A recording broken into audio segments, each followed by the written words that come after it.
We are recording. Thank you. Good morning. The Appellate Court for the State of Connecticut is now open and in session Wednesday, April 7th, morning session, 9:30 a.m. Appeal, Santana v. Commissioner. I would ask that everyone participating in the hearing identify themselves, starting with the judges, then counsel for the appellant, and finally counsel for the appellate. I am Judge Alvord. Good morning, Judge Alexander. Judge Clark. Good morning, Your Honors. Naomi Fetterman on behalf of the petitioner appellant, Mr. Louis Santana. Good morning, Your Honors. Thaddeus Beauchesne on behalf of the respondent, Commissioner of Correction. Thank you. We're conducting this hearing over Teams, so everyone is appearing via video. The argument is being live streamed, and to the extent the matter involves any protected identifying information, I'd ask counsel's cooperation in not disclosing that information during the arguments. If at any point in time you have difficulty or any of us have difficulty with the Teams platform, please reboot, and we will not, of course, be continuing the hearing in anybody's absence. And as always, keep your camera on and try to remember to turn your mic off when you're not speaking. I have sort of difficulty with that, and I will endeavor to, as well as keeping time, put up a 2-minute warning sign when you're within 2 minutes of your allocated time. Attorney Fetterman, as the appellant, you can reserve some time for rebuttal if you'd like to do that now. Thank you, Your Honor. Yes, I'd like to reserve 5 minutes for rebuttal, please.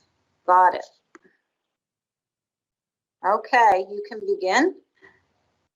Thank you. The sole issue in this appeal is whether defense counsel rendered ineffective assistance when he failed to investigate and present a third-party culpability defense. Now, in this case, defense counsel was actually provided in discovery with named individuals who had been identified as potentially culpable third parties. Yet, as defense counsel testified, he decided to forego any investigation into the viability of a third-party culpability defense.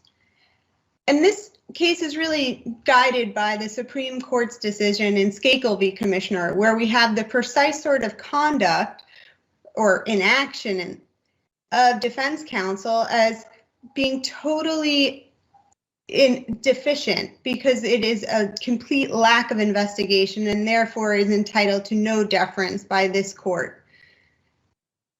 The uncontested testimony of Attorney Hopkins was that he was hesitant to pursue a third-party culpability defense because he found it so difficult to raise in general. But when questioned with respect to the specifics of this case, relied on the self-same investigation that the state used to inculpate Mr. Santana as justification for his decision to decline to investigate a third-party culpability defense. What we see from his testimony, which is quoted in our brief, is that Attorney Hopkins felt that if the police had thought they had enough information to arrest Mr. Montero or investigate Mr. Nunez and arrest Mr. Nunez, they would have done so. But since the police did not determine that an arrest was warranted, why then should Attorney Hopkins proceed further with any sort of investigation? And again, I point this court to the Supreme Court. I'm sorry, Judge Alexander. Isn't that a simplification? Didn't Attorney Hopkins make a strategic decision when he balanced whether he wanted to put on this kind of evidence, which would have introduced a payment of $15,000 and 2 guns with the defendant if he got into that area that you're talking about with those witnesses? I would have to respectfully disagree, Your Honor, because what we learned from Skakel is that could have then been a strategic decision had Attorney Hopkins first attempted to interview and investigate those witnesses. What's very clear from Skakel is anticipation of what a witness might testify to does not excuse the failure to find out. So would I be able to make this argument had Attorney Hopkins in fact pursued those leads and made an informed decision that that testimony would have been more harmful to Mr. Santana than helpful to the defense? Certainly, then I would agree with Your Honor's question. However, what we have in this case as was the same in Skakel, is that Attorney Hopkins' assumptions about what witnesses would have testified to eclipsed any sort of reliance on a reasonable strategic decision. And in Skakel, it's clear that there's never an excuse to perform inadequate investigation, especially.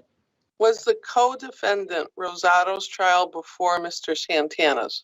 Yes, it was approximately 1 year prior, and we do have Attorney Hopkins testifying that he reviewed the trial transcripts from Mr. Rosato's case, and we also have the habeas court in this proceeding referencing that there was, in fact, that motion for judgment of acquittal that Judge Blue granted. And so again, that really calls into question the reasoning we see in Wiggins v. Smith, which is not only what the attorney is, the baseline investigation we expect attorneys to perform, but whether the known quantum of evidence that attorneys have would normally require a reasonably competent attorney to then proceed further with the investigation.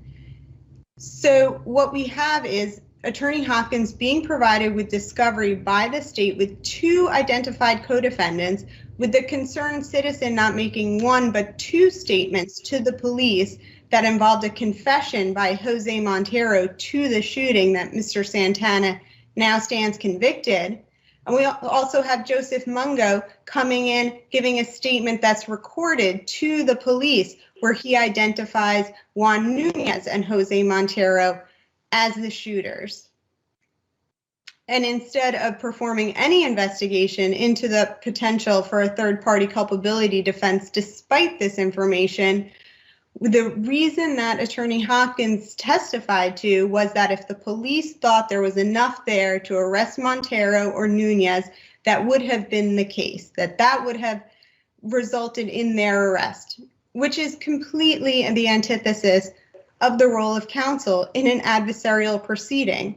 Of course, once he's been appointed to represent Mr. Santana, to rely on the same investigation that the state is using to charge Mr. Santana with the crimes and to provide purported evidence of his guilt cannot be the same information that causes Attorney Hopkins to decide to forego a viable third-party culpability defense. Judge Clark. So was there testimony or evidence in the co-defendant's trial, which preceded this one, concerning the evidence that Attorney Hopkins was concerned about, which was the alleged conversation about a hit being placed by Primo? Unfortunately, the transcripts from Mr. Rosato's trial were not part of the record in this case. So based on the decision that Judge Blue issued, which is contained in our briefs, certainly that seems like that did come out at trial. But again, as we've pointed to in our brief, that's already a witness who, in his decision, Judge Blue says, gave false statements to the police, and the only description of that meeting was from Rosato, whose credibility was substantially impeached at his own trial, and which again would most likely have been substantially impeached at Mr. Santana's trial. However, this court doesn't even need to address that in a theoretical sense, because what we know, again, from Skakel is the failure to even attempt to interview Mr. Rosato or determine whether there was any substantiation for that meeting takes this out of the realm of a reasonable strategic decision. So when Attorney Hopkins referenced potentially damaging testimony from a statement that Mr. Rosato gave, that should cause further investigation, not the decision to preclude any investigation. And certainly Mr. Santana would have been in no worse position than he was headed to trial, because of course the state's theory at Mr. Santana's trial is that it was Mr. Rosato and Mr. Santana who had conducted the killing. Within the context we now know that Mr. Rosato actually had Judge Blue grant the motion for judgment of acquittal, and the evidence at Mr. Rosato's trial seemed to did contradict the evidence that was presented at Mr. Santana's trial with respect to Mr. Nunez. So when this is, as Attorney Hopkins and the state's attorney Robert O'Brien said, was a circumstantial case that really came down to the credibility of witnesses, that again should have caused defense counsel to perform further investigation into a third-party culpability defense. How would, Attorney Federman, how would defense counsel have gotten at this concerned citizen? Well, as we've argued in the reply brief, certainly a Rivero motion would have been open. First, we don't even know that the state would have refused to disclose the concerned citizen's identity. What we know from the record is that Attorney Hopkins did not undertake any efforts to learn of the identity of the concerned citizen and felt, as you can see in response to his questioning, that there was no need for him to attempt to learn the identity of the concerned citizen. But we can certainly be guided by the overarching idea that judges are presumed to know the law and to apply it correctly.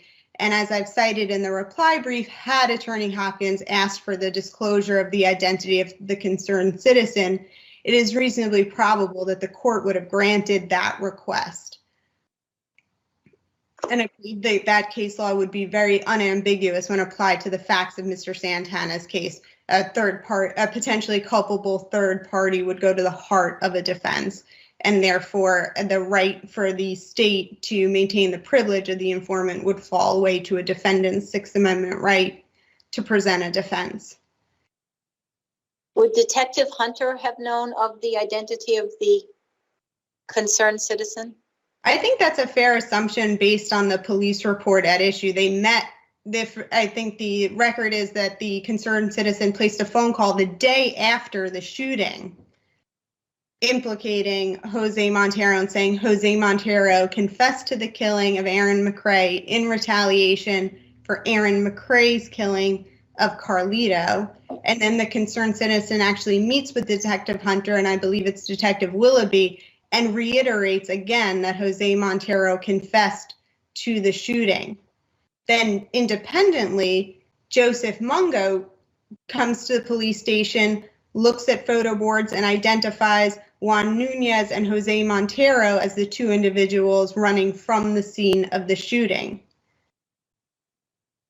And in conjunction with all that, we have from Rosado's trial, what we see is that Rosado is saying he and Juan Nunez were present at the scene of the shooting but did not participate, which would have directly contradicted the testimony of Ligony Rivera and Juan Nunez's sister, that Juan Nunez was home in the apartment at the time of the shooting. So would all of this have raised a reasonable doubt as to Mr. Santana's guilt? I believe based on the record that it would be impossible for this court to conclude otherwise. Although there was DNA evidence presented in this case, we have Judge Alander's characterization of that evidence as, quote, not that compelling. And I think that sentiment is also shared by Attorney Hopkins and again by Attorney O'Brien. In his closing, acknowledges this is a circumstantial evidence case. They had no direct evidence linking Mr. Santana to the shooting that could not have been impeached either through credibility or through the presentation of a third-party culpability defense.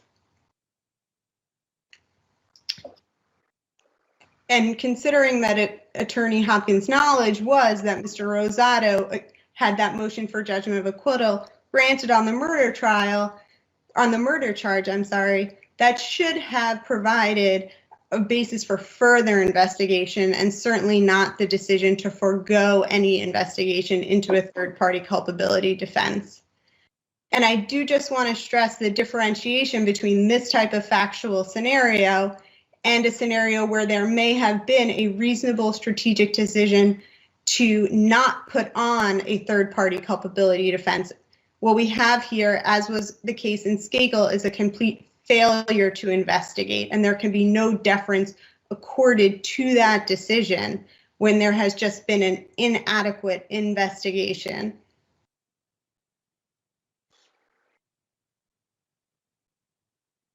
And if there are no further questions, I would reserve my remaining argument for rebuttal. Okay, that's 2 minutes, so we'll add that. You have 7 minutes rebuttal. Thank you, Your Honor. Attorney Beauchesne? Thank you, Your Honor. Again, Thaddeus Beauchesne on behalf of the Respondent, Commissioner of Correction. Your Honors, I'd just like to begin my argument by informing the court that I am not planning on addressing the first issue raised in my brief, And I was not actually planning to address the third issue. I was going to focus on the second, which was the petitioner's failure to prove prejudice in this case. But based on some of the questions that have come from the court and comments from counsel, I would just like to briefly respond to this deficient performance issue that has come up. As I argued in the brief, one of the main issues with assessing deficient performance in this case, and that comes from the Skakel argument and the reference to Skakel, the record here is clearly inadequate to address that, as the habeas court did not rule on that issue at all. I think it's quite clear that the habeas court's decision is based solely on the prejudice prong, and the way you can see that is the cases that are cited by the habeas court, the Nieves decision, Adorno, and Hall, each of those decisions is decided solely on prejudice. So what we have here is a decision by the habeas court that is predicated solely on prejudice. And with respect to Skakel, I respectfully disagree that case is on point in the sense that it does discuss what could be deficient performance, however, with a failure to investigate. But I think what is a critical distinction between this case, the present case, and Skakel is the witness in Skakel, Dennis Osario. Nobody contacted that witness. The state hadn't reached out to them. Defense counsel hadn't reached out to him. Nobody knew what that individual was going to say. I think that is a fundamentally different situation than what we have here. We have Rosado's trial, which preceded by roughly a year the underlying the petitioner's trial. We have testimony from Attorney Hopkins saying he reviewed those transcripts. He was aware of it. He also testified that he reviewed police reports, witness statements, and the like. So I think it is fundamentally different. I respectfully disagree that this was a failure to conduct any investigation. So to the extent that this court is entertaining the deficient performance prong, I think, if anything, it would need to be a remand, as argued in the brief, to the habeas court. However, as argued in the brief, I do not think that this court needs to address that issue, and predominantly because I think the best way to resolve this case is on the failure to prove prejudice. And we've laid out a few reasons as to why there was a failure to prove prejudice, but I would like to just hone in, if I may, on two arguments that I lay out in the brief. The first one is that the petitioner failed to prove that any of the evidence relied upon in support of this claimed third-party culpability defense would have been admissible at trial. And second, the strength of the state's case, even with that evidence, if it came in, which again, we submit the petitioner failed to prove would not have come in, but even if it did come in, the strength of the state's case demonstrates that the result of the proceeding would not have been any different. Now, in order to demonstrate prejudice here, what the petitioner needed to show at the habeas trial is that through demonstrable realities by more than mere speculation and conjecture, that the evidence relied upon, along with the defense of third-party culpability, would have come in at trial. And what we essentially have here is two buckets of evidence: documentary evidence and then testimony from two witnesses, Asia Cruz and Jose Velasquez. And what I would like to do is just initially address the documentary evidence, which is police report, arrest warrants, and other recorded statements from 911 callers and Joseph Mungo. And what I haven't heard the petitioner argue is that, and I think they agree, that all of that evidence, the documentary evidence, is hearsay. And I would refer the court to pages A9 through A11 of the respondent's appendix, which is the portion of the petitioner's post-trial brief addressing this ineffective assistance of counsel claim that is raised on appeal. And as you will see, at no point in time does the petitioner offer or suggest that a hearsay exception applies, even though the operative petition references certain exceptions to the hearsay rule, which would have been in play. So before the habeas court, there was never an argument that any of this documentary evidence would have been admissible. And then on appeal, I don't see the petitioner contesting that aspect. What I do hear, though, at least with respect to the concerned citizen, whose testimony comes through in some of the written documents, but also the recorded statement from Joseph Mungo, if I understand the petitioner's argument, it is this: either we would have known that they would have testified consistently with those statements, or they would have testified inconsistently with those statements. Now, first of all, we don't know whether they would have testified consistently or inconsistently because neither the concerned citizen nor Mungo testified at trial, at the habeas trial. That's number one. Number two, even if we're to assume that those individuals would have testified consistently, that does not justify the introduction of otherwise inadmissible hearsay evidence in the form of documents. And with respect to the Wayland statement, again, one of the prerequisites for Wayland is the availability of the declarant. We have nothing in the record to suggest that either of those individuals would have been available, and I understand and appreciate the fact that the petitioner's burden is a little bit more difficult here since Joseph Mungo has deceased. However, with respect to the only argument that I see for the admissibility of his statement, it is under Wayland, and still a prerequisite is the availability of the declarant. So with respect to the documentary evidence, for those reasons, but also the reasons argued in the brief, none of that would have been admissible at trial. Now, turning to Asia Cruz and Jose Velasquez, the only two third-party culpability witnesses that testified at the habeas trial, their testimony collectively would have raised no more than a bare suspicion that these individuals that they saw, which I will note that their testimony was inconsistent with one another. Jose Velasquez saw one individual running in front of his house. Asia Cruz saw two individuals. Neither of those witnesses, Asia Cruz or Jose Velasquez, witnessed the crime. They were not present. So at best, their testimony was speculative that those individuals whom they saw were involved in the shooting of Aaron McCrea. So for those reasons, their testimony would not have met the relevancy requirements for it to have been admissible third-party culpability evidence. And just turning to the strength of the state's case, I think what is very significant here is that all of the evidence that is presented by the petitioner before the habeas court, none of it undercuts or conflicts with critical pieces of the state's case. And it begins with the testimony of Leandre Doward. None of the testimony from Asia Cruz or Jose Velasquez conflicts with Leandre Doward's account of what he saw. He's on the corner at a bodega waiting for a friend. He hears gunshots, turns, sees smoke, sees McCrea, the victim, fall. He then proceeds to see two individuals flee the scene of the crime. And one of those individuals, who comes within 3 feet of him, he identifies as the petitioner, who proceeds to threaten him by lifting up his shirt, revealing the butt of a revolver, saying, "What you see, Poppy, do you have something to do with it?" And the testimony from Asia Cruz and Jose Velasquez does not in any way undercut Leandre Doward's account.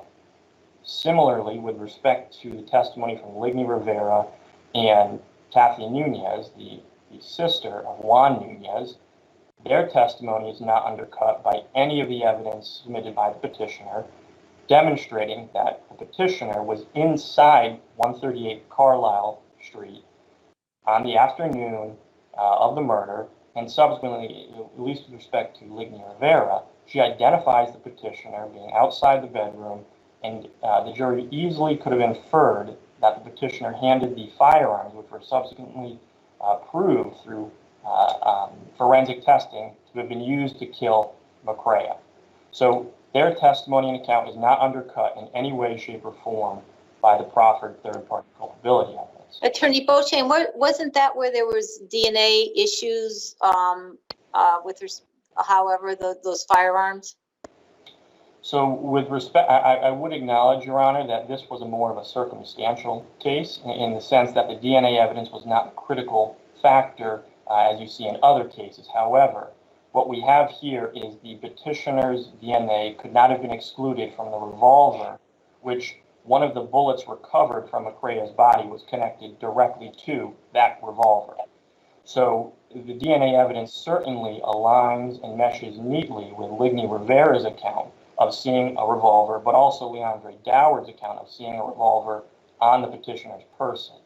So the DNA evidence, even though it may not have been as compelling and directly connecting the petitioner as you might see in other cases, it certainly meshes neatly with the testimony from Ligny Rivera and Leandre Doward, demonstrating that that firearm, that revolver, was in the petitioner's possession and was used to kill in the shooting of Aaron McCrea. So, Your Honors, that's essentially the main points that I think I wanted to cover.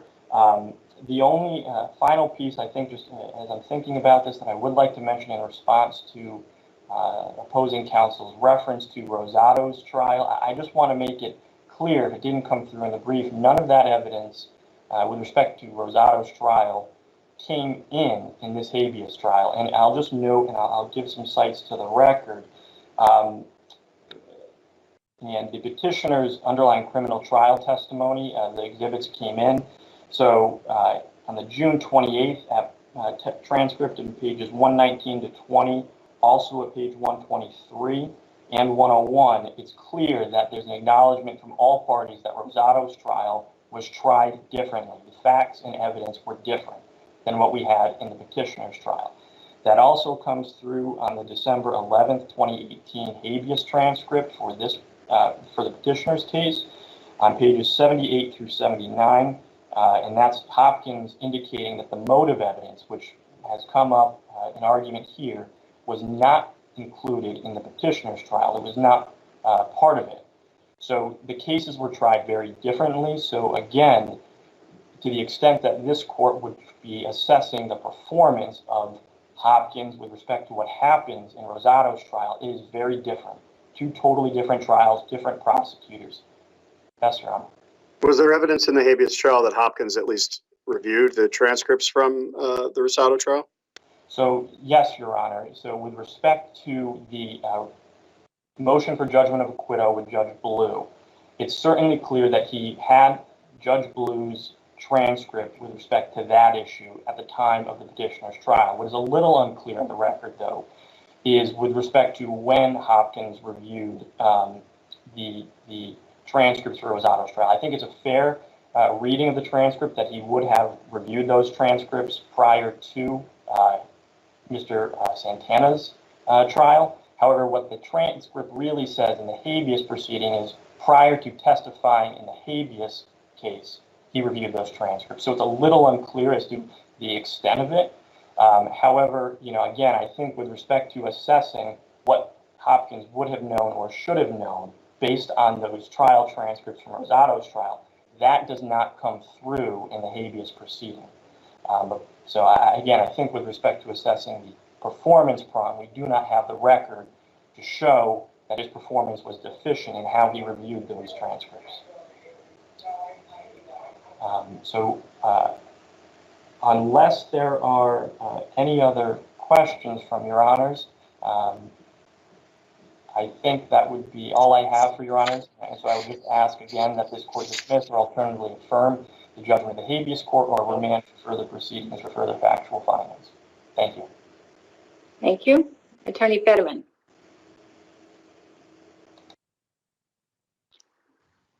There we go. Thank you, Your Honor.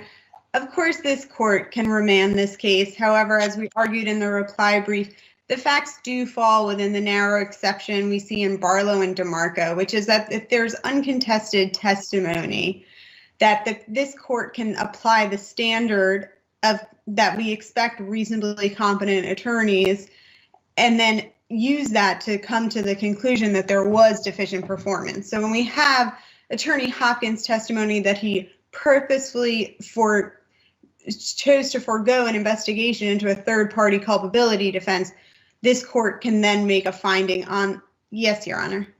We wouldn't remand, though, unless we, in the first instance, disagreed with the trial court's determination about prejudice, which we haven't given you an opportunity to talk about at all, really. And so maybe that's a good idea at this point for you to talk a little bit about that.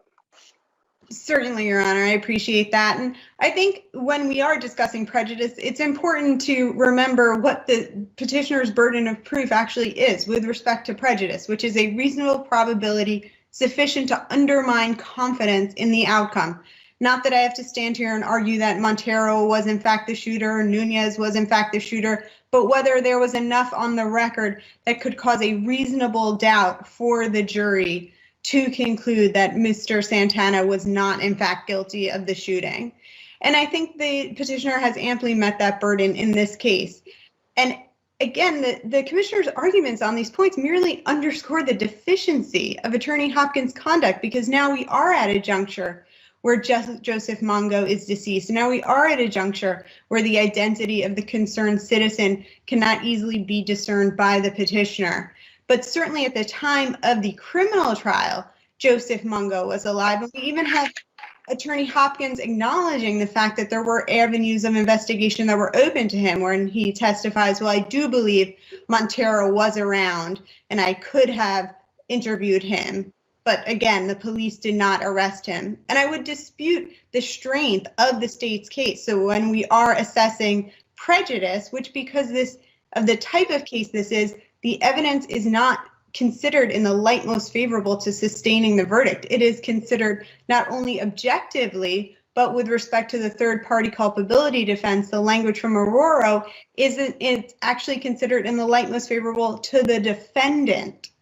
So we have an objective view of the evidence that was presented. And with respect to the DNA evidence, which I do think is a good starting place, it's recapitulated on page 23 of the brief, of our principal brief, where the state's DNA expert testified he'd only received 4 known DNA samples. So that's Jose Montero, Aaron McCrae, the decedent, Mr. Rosado, and Mr. Santana. And then what he testifies to is that there were at least 3 individuals contained within the mixture on the 9mm.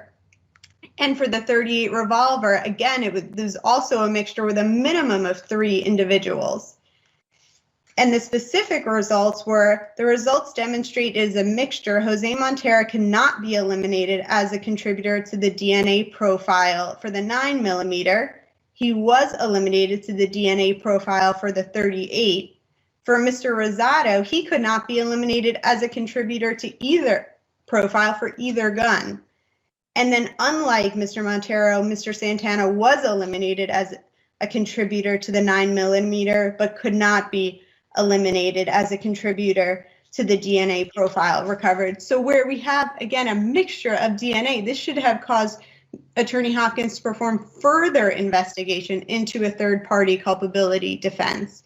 And so the weapon, it was only the .357 that the expert testified Santana could not be excluded as being a contributor, and that's the same weapon that the witness claimed to have seen Mr. Santana with right after the shooting, right? I mean, he said it was the revolver that was in his waistband, right? Could not be eliminated, but again, and Attorney Hopkins was quick to clarify that doesn't mean he was actually a contributor.